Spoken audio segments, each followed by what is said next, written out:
Are you new to project management? Maybe a new project manager or team member? Or maybe you just need to know more about projects for your job? Well, you've come to the right place. Today we're going to go through the basics of project management and kick off my new series on project management fundamentals.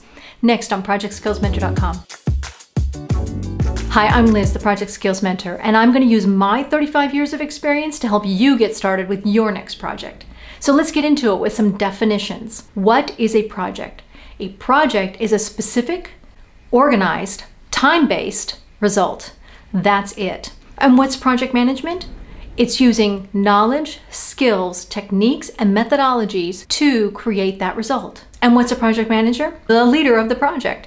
The person who creates the methodology, shares it with their team, manages the team, and works with the stakeholders to ensure the result is the right one. And if you'd like to know more about what a project manager does, I've got a card above. So what are the kinds of projects you might be familiar with? One is construction, and that can be everything from painting your room to building a new house. Another kind is process-oriented. Maybe you want to change your department's way of working. Another big kind of project can also be product-oriented. Anything where you deliver a specific item to a customer. So I've exampled 3 types of projects: construction, process, product. What do they all have in common? 5 components. The first one is the project charter. The project charter lays out the whole schema of the project. It tells you what the budget is, what the scope is, who the stakeholders are, what the end result needs to look like, etc. This is the bare bones of what the project success looks like, and it's really important to do. Even if you're doing a simple project, write this out. It will help you clarify what your goals are so much more than just starting with a project plan. So think about the shape and size of your team. Again, you're not yet working on staffing, you're working on how the team will work. What kinds of skills do you need and how will they be organized? This has to do with what's already happening in your organization, and is your project a subset of something already in your organization? Or do you need to build a whole standalone team? How will they work together? This is really important to understanding how you're going to staff the team later. Next, think about the tasks. You might want to start with phases and milestones, but you'll want to get down to the individual tasks. What exactly needs to be done in what order?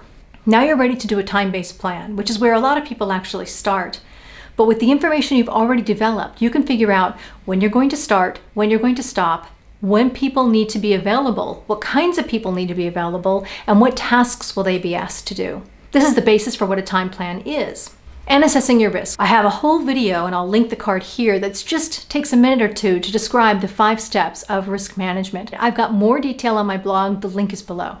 And when you have all of those components, you then can go on to monitoring and controlling it. In monitoring and controlling, you're keeping your eye on the ball throughout the lifetime of the project, assessing where you are, if you've slipped, figuring out how to catch up, and if you are ahead, figuring out how you can leverage that time. So if you want to know more about the full range of toolkit items you need, here's a card above. I'll link that. You can also download my full kit in a bundle and have everything you need. Now let's talk about an area that I think is really important, and PMI, or Project Management Institute, has a great model for this I'm going to use. The project management knowledge areas. Let me break it down for you very quickly here. Stakeholder management. Stakeholders are people who are impacted by your project and can impact your project in turn. They are the people who pay for it, the people who sponsor the project, the users of the outcome. They're all stakeholders, and you need to make sure they're informed, involved, and you understand their expectations, and they understand what to expect from the project. Scope has 2 main parts: what is in scope and what is out of scope. In scope is clearly stating what you're going to do. But if there is a gray area in the periphery to say, is that going to be part or not going to be part, write it down as out of scope so that you're clear about what you're not going to do. The next knowledge area is quality, and it's important because your expectations and my expectations of quality may be quite different.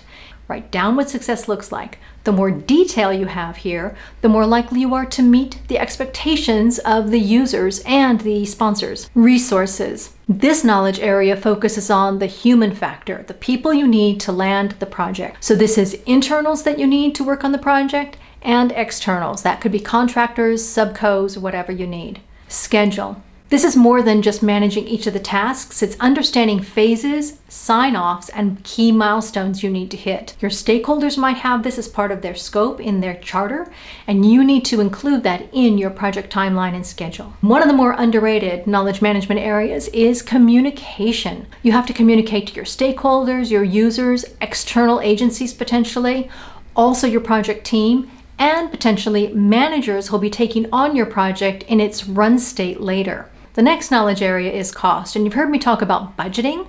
Cost is the other side of that coin. So cost can be for procuring an asset or spending money on staff resources, but it's more than that. It can also include allocations from your company for the space, the computers, or something else you need. Risk is the next area, and I've talked about this a lot, so I'll summarize it by saying, understand the likelihood and potential impact to your project for all of your risks. Procurement.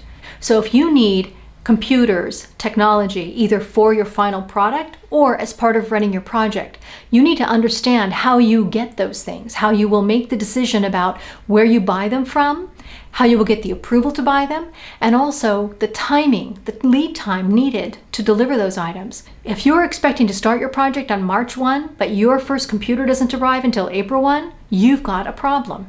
So think about procurement in the front end of your project planning. Integration is the final knowledge area, and it's really key.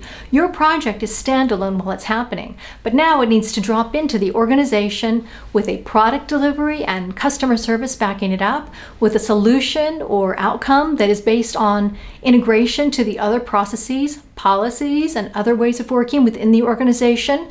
People might need retraining. People might need new job roles. Each of these integration steps is really critical to maintaining the success of your project. You might be successful on day 1, but if you're not also successful on day 100, people will forget about that initial success. So think about integration early, often, and throughout the project. Knowledge areas, super important and a great lens to use to look again at your project planning and your scope to make sure you've thought of everything you need to think of. The next point is methodology. So you've got all your details. How are you going to actually manage your project day to day?